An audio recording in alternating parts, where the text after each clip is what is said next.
Nikon Z6 III, क्या ये camera वाकई डिसअपॉइंटिंग है या फिर ये कैमरा वाकई में एक गेम चेंजर है? क्योंकि 4 साल के बाद निकॉन Z6 II के बाद में अब निकॉन Z6 III आया है। यहाँ मैं कहना चाहूँगा दोस्तों, मैंने अभी तक इस कैमरा को इस्तेमाल नहीं किया है। मेरे पास अभी तक ये कैमरा नहीं आया है, तो इसका रिव्यू थोड़े टाइम के बाद ही मैं पूरा दे पाऊँगा आपको। लेकिन जितने भी मैंने वीडियोज़ देखे हैं, स्पेशली बाहर की कंट्रीज़ के जिन्होंने इसका फील्ड पे रिव्यू किया है, उसके बेसिस पे मैंने आज का एक वीडियो बनाया है जहां पर मैं बात करूंगा कुल मिलाकर रियल ट्रुथ क्या है निकॉन Z6 III का। तो मोटे मोटे तौर पे जो है 5 ऐसे न्यू फीचर्स निकल के आए हैं जो निकॉन Z6 III में मिल रहे हैं आपको। अब क्या ये फीचर वाकई में कोई गेम चेंजर हैं या फिर ये एक वाकई में एक रेगुलर कैमरा जो है 4 साल के बाद कुछ खास जो है निकॉन Z6 III में देखने को नहीं मिल रहा है, ये आप पूरा वीडियो देखने के बाद मुझे कमेंट करके नीचे ज़रूर बताइएगा। अब निकॉन Z6 III की पूरी कहानी का जो निचोड़ निकल के आता है वो है ये 5 फीचर्स। अब फीचर नंबर 1 यहाँ आपको मिल रहा है दोस्तों, पार्शली स्टैक्ड सेंसर। अब देखिए, देना था तो आप पूरा स्टैक्ड सेंसर देते, पार्शली क्यों दिया? जैसे कि निकॉन Z8 में है, निकॉन Z9 में आपको स्टैक्ड सेंसर मिल रहा है। बट हो सकता है क्योंकि अभी निकॉन Z7 III भी आए तो वहाँ पर आपको जो है प्रॉपर स्टैक सेंसर मिले, बट यहाँ पर पार्शली स्टैक सेंसर दिया है। अब ये समझते हैं आसान भाषा में कि भाई इसका मतलब क्या है, इससे हमें क्या बेनिफिट होगा एज अ कंज्यूमर या एज अ फोटोग्राफर। तो देखिए, पार्शली स्टैक सेंसर भी बुरा नहीं है, एटलीस्ट जो रेगुलर सेंसर आ रहे हैं उनसे तो बेटर ही है। तो अगर हम टेक्निकल बात करें इसके बेनिफिट्स हमें क्या मिलेंगे, तो यहाँ पर आपको सबसे पहली चीज़ मिलेगी फास्टर रीड आउट स्पीड। अब इसको आसान भाषा में समझें तो रोलिंग शटर जो है वो आपको बहुत ही रिड्यूस हो जाएगा, बहुत ही मिनिमाइज हो जाएगा। स्पेशली जब हम जो फास्ट मूविंग ऑब्जेक्ट्स की पिक्चर्स लेते हैं तो वहाँ पर रोलिंग शटर की वजह से जो इमेजेस में डिस्टॉर्शन आता है, तो वो सारी चीज़ें यहाँ पर कम हो जाएंगी। लो लेटेंसी जो है वो होगी, जिससे आपका जो रियल टाइम जो डेटा है वो आप उसका जो प्रोसेस होगा वो काफ़ी बेटर ढंग से होगा। इन शॉर्ट अगर हम कहें तो जो आपका जो डेटा है वो बहुत तेज़ी से प्रोसेस होगा, because it is a partially stacked sensor. तो इसके फ़ायदे हमें जो हैं वो मिलेंगे आपको। आप चाहे वीडियो शूट कर रहे हैं, चाहे आप फोटो शूट कर रहे हैं, तो आप उसे हायर फ्रेम रेट्स पे शूट कर पाएंगे। अगर आप हायर फ्रेम रेट्स पे शूट कर पाएंगे तो यहाँ पर आपकी डेफिनेटली इमेज क्वालिटी है वो भी काफ़ी एनहेंस होगी, नॉइज़ है वो भी काफ़ी रिड्यूस होगा, जिस वजह से ओवरऑल जो इमेज की क्वालिटी है वो बेटर निकल के आएगी because of this partially stacked sensor. उसके अलावा अगर हम बात करें इसकी एप्लीकेशंस में, कहाँ का किस किस एप्लीकेशंस में जो है पार्शली स्टैक्ड सेंसर के बेनिफिट्स मिलेंगे ज़्यादा, तो वो है दोस्तों स्पोर्ट्स फोटोग्राफी में, वाइल्ड लाइफ फोटोग्राफी में, जहाँ पर आपको हायर फ्रेम रेट्स पे शूट करना पड़ता है। तो वहाँ पर इसकी जो एप्लीकेशंस है वो मैक्सिमम उसका आउटपुट आप उसका बेनिफिट ले पाओगे। या फिर अगर हम लो लाइट फोटोग्राफी कर रहे हैं तो वहाँ पर भी जो है आपको इसके बेनिफिट्स काफ़ी देखने को मिलेंगे। सो ओवरऑल अगर हम देखें तो इम्प्रूव्ड ऑटो फोकस आपको देखने को मिलेगा, बिकॉज जैसा कि मैंने बताया है कि फास्टर रीड आउट स्पीड की वजह से बहुत कुछ फ़र्क पड़ जाता है। बिकॉज सेंसर जो है एक तरह का हार्ट होता है कैमरा का, और अगर वो बहुत अच्छे से परफॉर्म कर रहा है तो उसके बेनिफिट्स आपको ज़रूर मिलते हैं। तो यहाँ पे मैं ये कह सकता हूँ कि निकॉन Z6 III जो निकॉन Z6 II 4 साल पहले आया था उसकी तुलना के अंदर एक मेजर चेंज किया है वो यहाँ पर है सेंसर का। बट एक और चीज़ है जो मुझे डिसअपॉइंटिंग लगी कि यहाँ पर आपको जो मेगापिक्सल्स हैं वो मिल रहे हैं सिर्फ 24.5 मेगापिक्सल्स। हालांकि 24 मेगापिक्सल्स काफ़ी होते हैं नॉर्मली 85 to 90% काम के लिए, बट यहाँ पर अगर आप 30 मेगापिक्सल्स या 33 मेगापिक्सल्स देते तो फिर शायद आप मार्केट में एक और अच्छा कंपटीशन जो है वो क्रिएट कर सकते थे। क्योंकि वो फिर जो है एक एक हम कह सकते थे कि फोटोग्राफी वीडियोग्राफी दोनों के लिए कैमरा बहुत ही मजबूत पोजीशन लेके मार्केट में आया है। बट 24.5 मेगापिक्सल्स स्टिल इन 2024 मुझे लगता है थोड़ा कम है, थोड़ा ज़्यादा होना चाहिए था। हालांकि मेगापिक्सल से इतना फ़र्क नहीं पड़ता अनटिल अनलेस कि आप अपने पिक्चर्स के बड़े साइज़ के अंदर जो है प्रिंट्स बनाते हैं या काफ़ी सारी इस तरह की फ़ोटोग्राफी करते हैं जहाँ पे आपको इमेजेस को क्रॉप करना पड़ता है। अब जो दूसरा फीचर निकल के आ रहा है जो मुझे काफ़ी अच्छा लगा और काफ़ी सारे निकॉन लवर्स को ये पसंद आने वाला है वो है दोस्तों 3D ऑटो फोकस ट्रैकिंग। अब निकॉन कैमरास के अंदर अगर हम इस कैटेगरी में बात करें तो शुरू से जो है, स्पेशली हम बात करें अगर वीडियोस की, तो वहाँ पर ऑटो फोकस का जो है इशू था। If you compare with other brands जहाँ पर काफ़ी अच्छी टेक्नोलॉजी वो लोग लेके ऑलरेडी आ चुके हैं, जहाँ पर आप वीडियोस को जो है ऑटो फोकसिंग की जहाँ तक बात आती है वो आप आसानी से अपने सब्जेक्ट को ट्रैक कर पाते थे। बट निकॉन के अंदर कहीं ना कहीं ये इशू था कि आपका जो ऑटो फोकसिंग कैपेबिलिटीज़ थी वो उतनी अच्छी नहीं थी। अगर हम निकॉन Z8 या Z9 को छोड़ दें तो उनकी तो खैर बहुत ही अच्छी है, बट उसके नीचे के जो मॉडल्स हैं, हालांकि निकॉन ZF में भी काफ़ी अच्छा आपको ऑटो फोकस कैपेबिलिटीज़ मिल रही हैं, बट यहाँ पर जो है 3D ऑटो फोकस ट्रैकिंग आपको एग्जैक्टली मिल रही है जो कि निकॉन Z8 में थी है या निकॉन Z9 में। तो यहाँ पर क्यों ये इम्प्रूवमेंट आया, इसका कारण है दोस्तों कि यहाँ पर जैसे मैंने आपको बताया पार्शियली आपको स्टैक्ड सेंसर मिल रहा है, एक्सपीड 7 प्रोसेसर है, तो इसकी जो एल्गोरिदम है, उसकी जो कैलकुलेशंस है ऑटो फोकसिंग की, वो इतनी फास्ट होंगी जिससे आपकी जो एक्यूरेसी है फोकस के अंदर वो आपको बहुत ही अच्छी मिलने वाली है।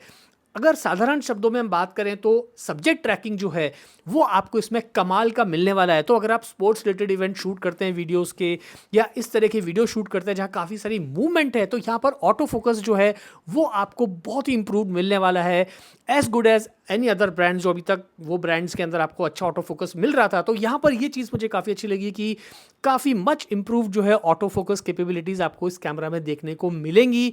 उसकी वजह से ये जो निकॉन Z6 III है ये काफ़ी एक वीडियो सेंट्रिक कैमरा भी बन जाता है, क्योंकि यहाँ पर वीडियो के फीचर्स बहुत ही अच्छे दिए हुए हैं। और अगर ऑटो फोकसिंग की बात करें, सब्जेक्ट ट्रैकिंग की बात करें, तो चाहे आप व्लॉगर हो, चाहे फिल्म मेकर हो, चाहे आप फास्ट मूविंग ऑब्जेक्ट शूट कर रहे हो, आपको ऑटो फोकस का इशू इस कैमरा में नहीं आने वाला है। सो ये चीज़ मुझे एक वाकई अच्छी लगी जो निकॉन ने काफ़ी टाइम से लोगों को सुना, जो इश्यूज़ आ रहे थे और उसको इस कैमरा मॉडल के अंदर एड्रेस करने की कोशिश की है।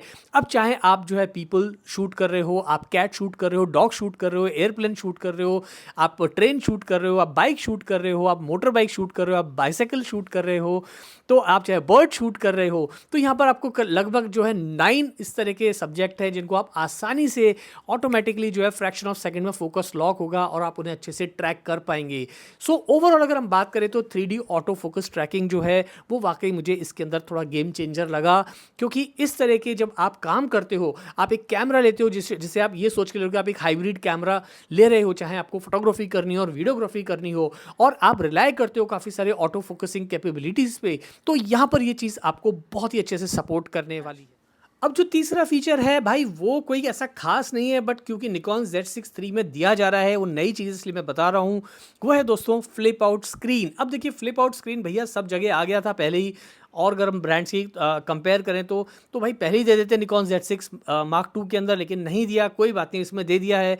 तो अब ये जो कैमरा है व्लॉगर्स के लिए भी काफ़ी इंपॉर्टेंट हो जाता है, जो सोलो फिल्म मेकिंग करते हैं या सोलो जो है ट्रैवल व्लॉग्स बनाते हैं, तो यहाँ पर अगर फ्लिप आउट स्क्रीन है तो एक ये बहुत ही अच्छा व्लॉगर्स के लिए काफ़ी अच्छी चीज़ हो गई। एट द सेम टाइम अगर आप लो एंगल पे शूट कर रहे हो, आप फोटोग्राफी कर रहे हो, वीडियोग्राफी कर रहे हो, तो यहाँ पे फ्लिप आउट स्क्रीन है वो आपके लिए काफ़ी हेल्पफुल हो जाती है। जैसे कि अभी मैं ये वीडियो शूट कर रहा हूँ तो मेरा फ्लिप आउट स्क्रीन है, तो मैं अपने आप को देख पा रहा हूँ कि भाई मैं फ्रेम में आ रहा हूँ कि नहीं आ रहा हूँ, मेरा फोकस जो है ठीक से मेरे फेस पे ट्रैक हो रहा है या नहीं हो रहा है, ये सारी चीज़ें आप कर पाते हो। तो ये एक अच्छी चीज़ हुई है, बट ये कोई गेम चेंजर नहीं है, काफ़ी पहले दे देना चाहिए था, बट ठीक है, देर आए दुरुस्त आए। अब बात करते हैं इसके फोर्थ फीचर की, वो है भैया इसका EVF। तो यहाँ पर आपको मिल रहा है ब्लैकआउट फ्री 5.76 मिलियन डॉट का 4000 निट्स ब्राइटनेस के साथ में कमाल का इलेक्ट्रॉनिक व्यू फाइंडर। तो ये ज़रूर एक निकॉन ने बहुत ही कमाल का काम किया है।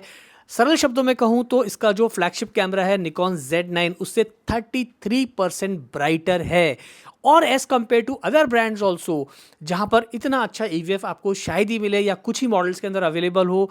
तो यहाँ पर मिररलेस कैमरा में जो EVF है वो बहुत ही इंपॉर्टेंट रोल प्ले करता है, स्पेशली जब आप ब्राइट सनलाइट के अंदर या ब्राइट डे लाइट के अंदर जो है आप शूट कर रहे हैं, तो उसका जो व्यूइंग एक्सपीरियंस है वो काफ़ी अच्छा होता है। जब आप अपने शॉट को देखते हैं through view finder, electronic view finder, तो वहाँ पर आपको हर चीज़ जो है वो बहुत ही क्रिस्टल क्लियर सही कलर्स के साथ में नज़र आती है।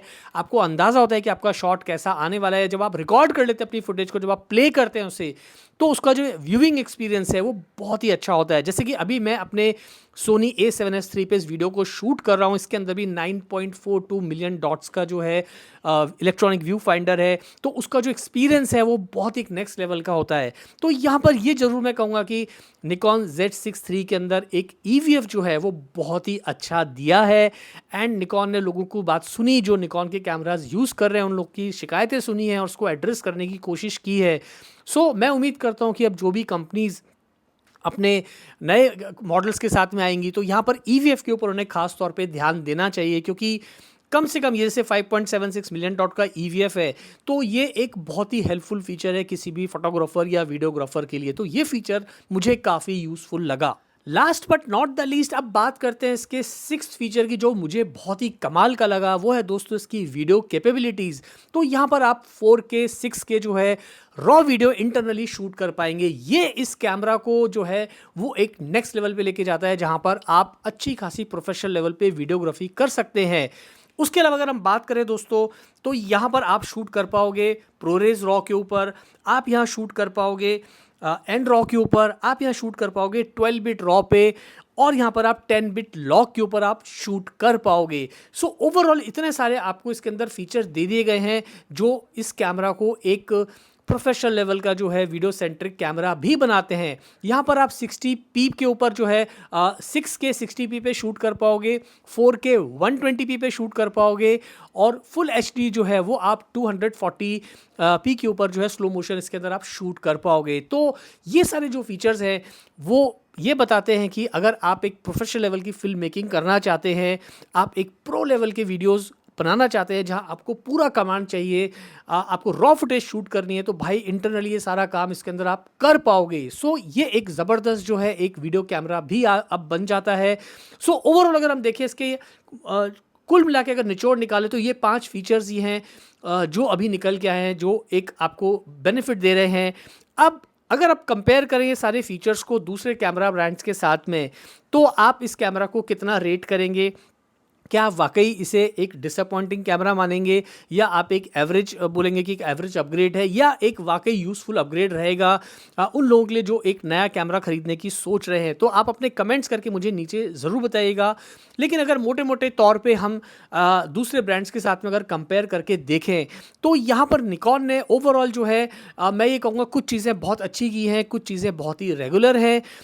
अब बात आती है दोस्तों यहाँ पर इसकी प्राइस की। तो प्राइस जो है आप स्क्रीन के ऊपर देख पा रहे हो इस वक्त, ये प्राइस इसका निकल के आया है, जो कि मुझे ठीक ठाक लगा प्राइस। थोड़ा सा प्राइस और अगर हम इसको और थोड़ा सा नीचे लेके आते तो ये एक बहुत ही अच्छा एक जो हम कह सकते हैं एक प्रोडक्ट बन सकता था जिस पर बहुत सारे लोग जो है खरीदे। बट प्राइस फिर भी मैं कहूँगा कि रीजनेबल ही है इसका। Overall as compare to other brands आपको इसकी फीचर्स कैसे लग रहे हैं, आप मुझे कमेंट करके बताइएगा। As compare to other brands क्या वाकई में ये कैमरा एक गेम चेंजर है, या अगर हम कंपेयर करें दूसरे ब्रांड्स के साथ में तो फीचर्स जो हैं वो ठीक ठाक है? क्या कहना है आपका? अब जब मेरे पास में ये कैमरा आएगा तब एक्चुअल में हम इसका फील्ड पे टेस्ट करेंगे, क्योंकि स्पेसिफिकेशंस है भैया, वो स्पेसिफिकेशंस ही होते हैं जो लिखे हुए होते हैं। लेकिन असलियत जो है कैमरा की वो तब निकल के आती है जब हम फील्ड पे जाके उसे रियलिटी में टेस्ट करते हैं। वहाँ पता चलता है कि वाकई में जो उसका प्रोसेसर है, उसका जो सेंसर है या पार्शियली स्टैक्ड सेंसर है, वो एक्चुअल में किस तरह की परफॉर्मेंस दे रहा है। But as far as specifications are concern जो अभी तक निकल के आए हैं, तो ये मूलतः 5 चीज़ें मुझे इसमें थोड़ी नई लगी, वो मैंने आपको इस वीडियो में बता दी हैं। इसके अलावा कुछ और चीज़ें आपने और वीडियोस देखे होंगे तो वो भी आप कमेंट करके नीचे मुझे ज़रूर बताइएगा। आज के लिए इतना ही, जल्दी मिलता है फिर नए वीडियो के साथ। Thanks for watching.